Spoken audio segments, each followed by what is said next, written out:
Hello everyone, this is Himani Singh and welcome to my channel Deep Inside। आज हम जिस book की बात करने जा रहे हैं उसका नाम है the power of one thought, master your mind, master your life.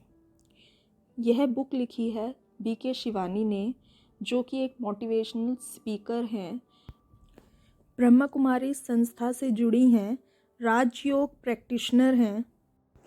इस बुक से आपको अपनी सभी प्रॉब्लम्स का सॉल्यूशन मिलेगा। यह बुक एक जर्नी है आपको अपनी सभी इमोशनल डिपेंडेंसीज से मुक्त करने की। यह बुक आपको 6 पॉइंट प्लान सॉल्यूशन देती है अपनी सभी प्रॉब्लम्स के लिए। Stress free life, emotional independent कैसे एंगर बने, मैनेजमेंट स्ट्रेस कैसे फ्री करें, लाइफ कैसे जिएं, ईगो के नो साथ एंगर डील जोन कैसे कैसे करें, क्रिएट करें, ईगो के हमेशा साथ अच्छे लोगों के कैसे साथ डील ही बुरा करें। क्यों होता है, मेरे एंड साथ ही सबसे ऐसा क्यों। इम्पोर्टेंट क्वेश्चन जिसका और जवाब सबसे हर कोई इम्पोर्टेंट ढूंढ रहा क्वेश्चन है, जिसका Who am answer her I? कोई ढूंढ रहा मैं है, कौन हूँ, हु एम आई। और अपने भाग्य को कैसे बदलें। Manifest the life you desire. Now let's discuss each point in detail. 2 तरह के वर्ल्ड होते हैं, inner world and outer world. Outer world मतलब लोग, सिचुएशंस, जो काम हम करते हैं, मटेरियल पोजेशंस और हमारा अपना शरीर। इनर वर्ल्ड मतलब thoughts, feelings, intentions and memories. हम हर प्रॉब्लम के लिए वर्ल्ड को ब्लेम करते हैं। हमें गुस्सा आया दूसरे की वजह से, शरीर बीमार है इसीलिए मन की स्थिति ठीक नहीं है। हमारा इनर वर्ल्ड आउटर वर्ल्ड पर डिपेंड नहीं है। अगर हम अपने इनर वर्ल्ड को स्टेबल रख सकते हैं, सिचुएशन कैसी भी हो, कोई कितना भी बुरा व्यवहार करे, बिजनेस में नुकसान हो जाए, शरीर बीमार हो जाए या फिर हमारा कोई अपना शरीर छोड़ दे, हमारे अंदर वो एबिलिटी है कि हम इमोशनली स्टेबल रह सकें। एक एक्सरसाइज करेंगे, लिस्ट बनाएंगे अपनी प्रायोरिटीज़ की, सबसे ऊपर अपने आप को रखें। अपने इमोशनल स्टेट का ध्यान रखना हमारी पहली रिस्पॉन्सिबिलिटी है।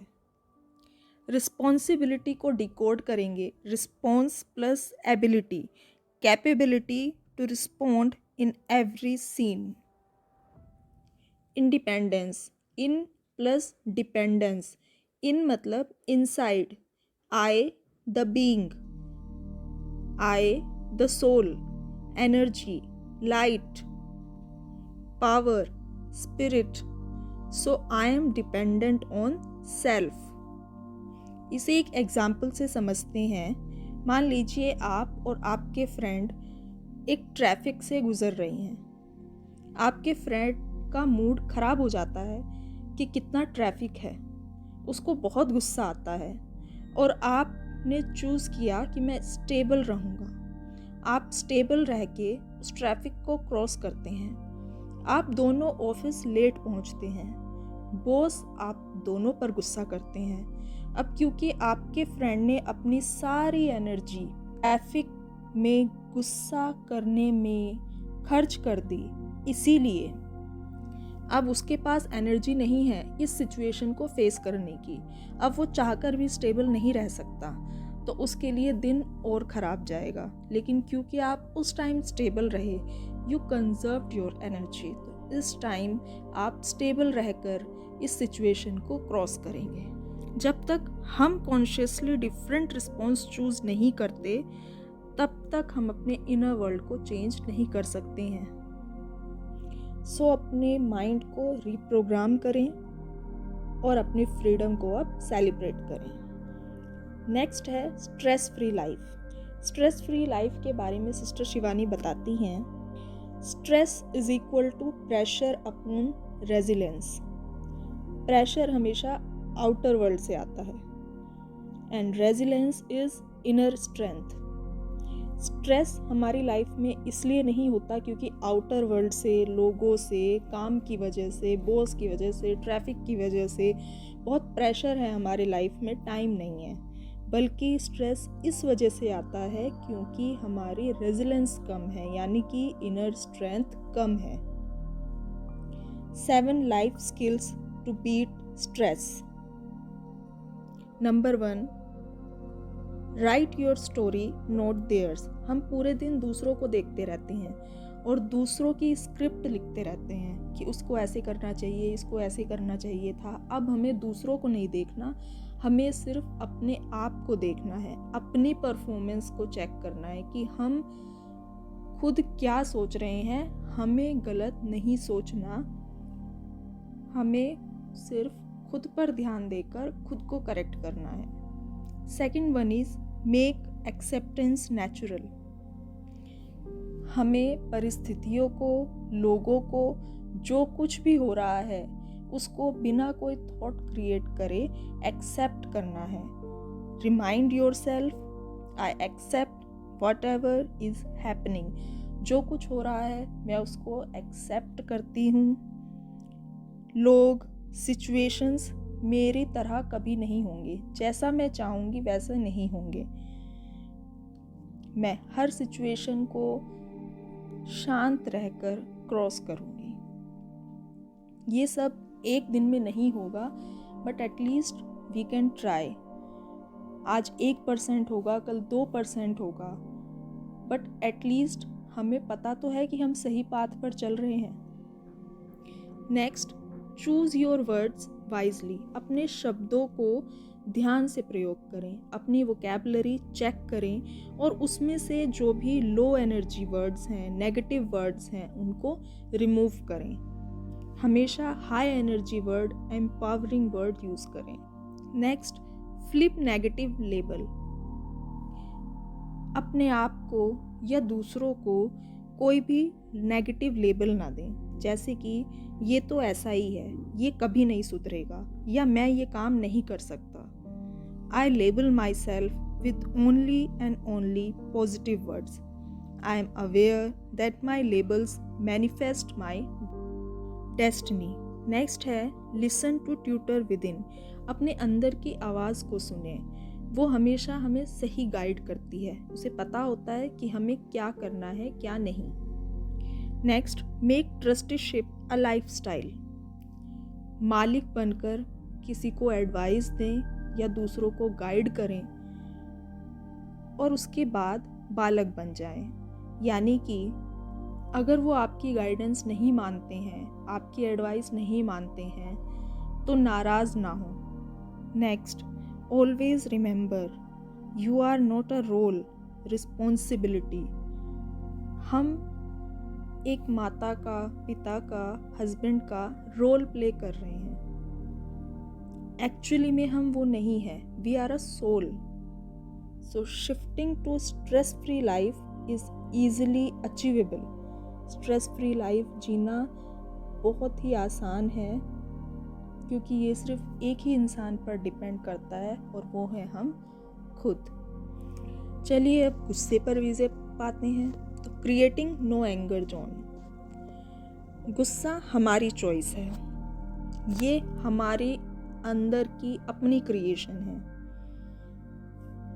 हम खुद को कंट्रोल नहीं कर पाते, हमारे अंदर पेशेंस नहीं होता, इसीलिए हम सिचुएशंस में गलत तरीके से रिएक्ट कर देते हैं। तो गुस्सा पैदा कैसे होता है? पहले टॉक्सिक थॉट्स आते हैं, फिर इरिटेशन होती है, फिर फ्रस्ट्रेशन होती है और फिर फाइनली आता है एंगर। एंगर से भले ही हमें पावरफुल फील होता है कि लोग हमारी बात मानते हैं, लेकिन हम जो हमारी इनर पावर है वो वीक होने लगती है। सो anger just a matter of choice. अगर आप अपने बॉस का गुस्सा बर्दाश्त कर सकते हैं, वहाँ पेशेंस रख सकते हैं, तो आपके पास पेशेंस की पावर है। आप हर किसी के साथ वो पावर यूज़ कर सकते हैं। Choice is yours. तो नो एंगर जोन क्रिएट करने के लिए फर्स्ट स्टेप आप करेंगे, और 2 ऐसे लोगों के बारे में सोचिए, आइडेंटिफाई करिए जिनके साथ आप बिल्कुल अपना टेम्पर लूज़ कर देते हैं, बिल्कुल बर्दाश्त नहीं होता आपसे।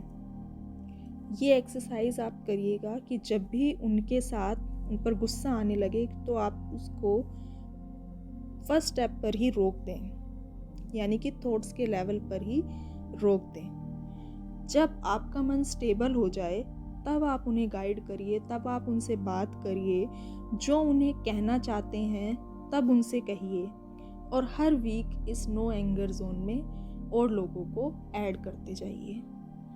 ईगो। ईगो होती क्या है? Ego is attachment to a wrong image of myself. हम अपनी या फिर दूसरों की भी एक इमेज बना लेते हैं, और जब वो उस तरह से रिएक्ट नहीं करता तब हमें गुस्सा आता है। जैसे कि हम अपनी इमेज बना लेते हैं। आप अपने बॉस से अलग तरीके से बात करेंगे, आप अपने सिक्योरिटी गार्ड से अलग तरीके से बात करेंगे, क्योंकि वो सिक्योरिटी गार्ड है, उस पर आप गुस्सा कर सकते हैं, और अपने बॉस पे आप गुस्सा नहीं कर सकते हैं। किसी के भी बारे में हम पहले से ही राय बना लेते हैं। ईगो को ख़त्म करने के लिए अंडरस्टैंडिंग द मिस्टीरियस आई। चलिए अब इसी सवाल का जवाब ढूंढते हैं। Who am I? कंसीडर करिए, बॉडी एक रोबोट है, ब्रेन कंप्यूटर जो कि रोबोट को कंट्रोल कर रहा है, और सोल उस कंप्यूटर का ऑपरेटर। जैसे हमारा शरीर 5 तत्वों से मिलकर बना है, वायु, अग्नि, आकाश, पानी, पृथ्वी। इसीलिए हमें प्यास लगती है तो हमें पानी की ज़रूरत पड़ती है ना। उसी तरह हमारी जो आत्मा है, सोल, वो भी शांति, शक्ति, आनंद, प्रेम, सुख, पवित्र, इन सब गुणों से मिलकर बनी है। इसीलिए हम कभी ये नहीं कहते कि मुझे बहुत गुस्सा आना चाहिए, मुझे गुस्सा क्यों नहीं आता, या मुझे गुस्से की ज़रूरत है। हम हमेशा कहते हैं मुझे शांति चाहिए, मुझे शांत रहना है, और शांत रहकर ही हमें अच्छा लगता है, खुश रहकर ही हमें अच्छा लगता है। हम किसी के माता, पिता, हस्बैंड, वाइफ हैं, वो सिर्फ हमारे रोल्स हैं जो हम प्ले कर रहे हैं। हम भी सोल हैं और दूसरे भी सोल हैं। अब आत्मा के 2 काम हैं जो कि माइंड और इंटेलेक्ट यानी कि मन और बुद्धि करते हैं।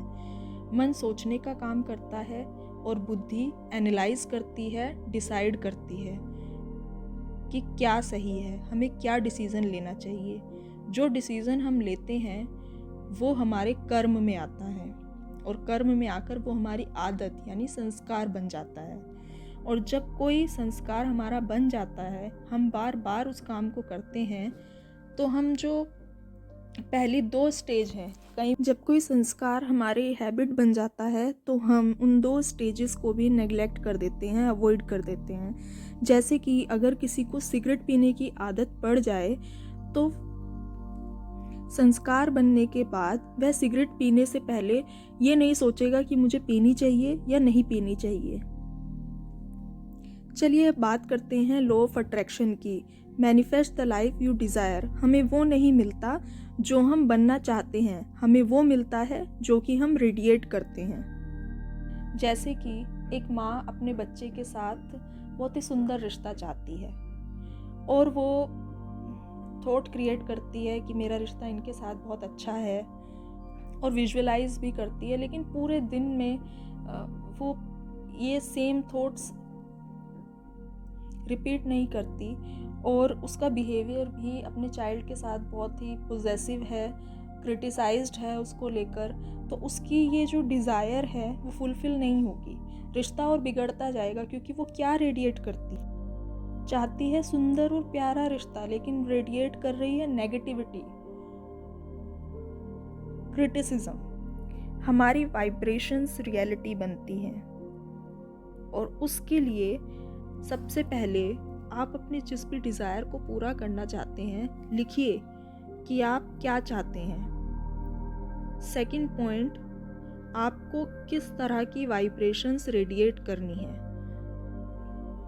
नेक्स्ट पॉइंट, वैसी अफर्मेशंस बनाइए मॉर्निंग और इवनिंग में, सुबह उठते ही और रात को सोने से पहले, जब आपको नींद आने वाली हो तब वो अफर्मेशंस रिपीट करिए, और उसी टाइम पे उन अफर्मेशंस को विजुअलाइज करिए। उस हर एक इमोशन को फील करिए। विश्वास रखिए कि आपकी डिज़ायर पूरी ज़रूर होगी, और इस विजुअलाइजेशन को, इस प्रोसेस को बार बार रिपीट करिए। हम जो सोचते हैं उससे हमारी फीलिंग्स बनती हैं, वैसा हमारा एटीट्यूड बनता है, वैसा हमारा संस्कार बनता है और उन संस्कारों से हमारी पर्सनैलिटी बनती है और वो पर्सनैलिटी हमारे भाग्य को लिखती है, क्योंकि अपनी पर्सनैलिटी के अकॉर्डिंग ही हम कर्म करते हैं। आपकी कुंडली में कुछ भी लिखा हो, मान लीजिए आपकी कुंडली में लिखा है कि इस इंसान के साथ आपका झगड़ा होने वाला है और इस इंसान की वजह से आपका बहुत नुकसान होगा। आपकी कुंडली आपके पिछले जन्मों के कर्मों के ऊपर बेस्ड है। उस समय आपके जैसे संस्कार रहे होंगे, उसके अकॉर्डिंग आपने जो कर्म किए होंगे उस पर बेस्ड है। लेकिन इस जन्म में अगर आप अपने संस्कार बदलते हैं तो आपकी डेस्टिनी भी चेंज हो जाएगी। अब पहले आपका संस्कार था बहुत गुस्सा करने का, लेकिन अगर इस साल आप अपने संस्कार पे वर्क करते हैं और आपका गुस्सा कम हो जाता है तो आपका पहली बात किसी के साथ झगड़ा ही नहीं होगा, और अगर झगड़ा हो गया तो वो उस लेवल तक नहीं होगा कि आपका नुकसान हो जाए। और अगर आपका नुकसान हो भी जाता है तो क्योंकि आपका इनर वर्ल्ड स्टेबल है, आपकी विल पावर स्ट्रॉन्ग है, आप उसको झेल जाएंगे। तो अगर आप अपने संस्कार बदल लेते हैं तो आप अपने भाग्य को भी बदल सकते हैं। लोग पूछते हैं मेरे साथ ही ऐसा क्यों? जैसा हम कर्म करते हैं वैसा ही हमारा भाग्य होता है। हमारा कल का भाग्य हमारे आज के कर्मों पे डिपेंड है। किसी के साथ कुछ भी गलत नहीं हो रहा है, जैसे जिसने कर्म किए हैं उसको वैसा ही मिल रहा है। हो सकता है किसी को आज मिल रहा है, किसी को कल मिलेगा। Nothing is unfair in life. हमारे साथ आज अच्छा हो रहा है क्योंकि हमने किसी के साथ अच्छा किया होगा, और हमारे साथ आज गलत हो रहा है क्योंकि हमने कभी किसी के साथ गलत किया होगा। अगर हम अपने इनर वर्ल्ड को स्टेबल रखेंगे तो हम किसी भी सिचुएशन को ईजिली क्रॉस कर जाएंगे और हमारा भाग्य भी चमकेगा। अगर आप इस बुक को खरीदना चाहते हैं तो इसका लिंक डिस्क्रिप्शन बॉक्स में दिया हुआ है। अगर आप बीके शिवानी की वीडियोस देखना चाहते हैं तो उसका लिंक भी डिस्क्रिप्शन बॉक्स में दिया है। इस बुक को पढ़कर आप बहुत इंस्पायर होंगे और आपको बहुत अच्छा लगेगा। इस वीडियो को देखकर आपकी लाइफ में कुछ ना कुछ चेंज ज़रूर आएगा। अगर ऐसा होता है तो आप प्लीज़ मुझे कमेंट सेक्शन में लिखकर ज़रूर बताएं। मिलते हैं नेक्स्ट वीडियो में। आप सबका बहुत बहुत शुक्रिया, बहुत बहुत धन्यवाद।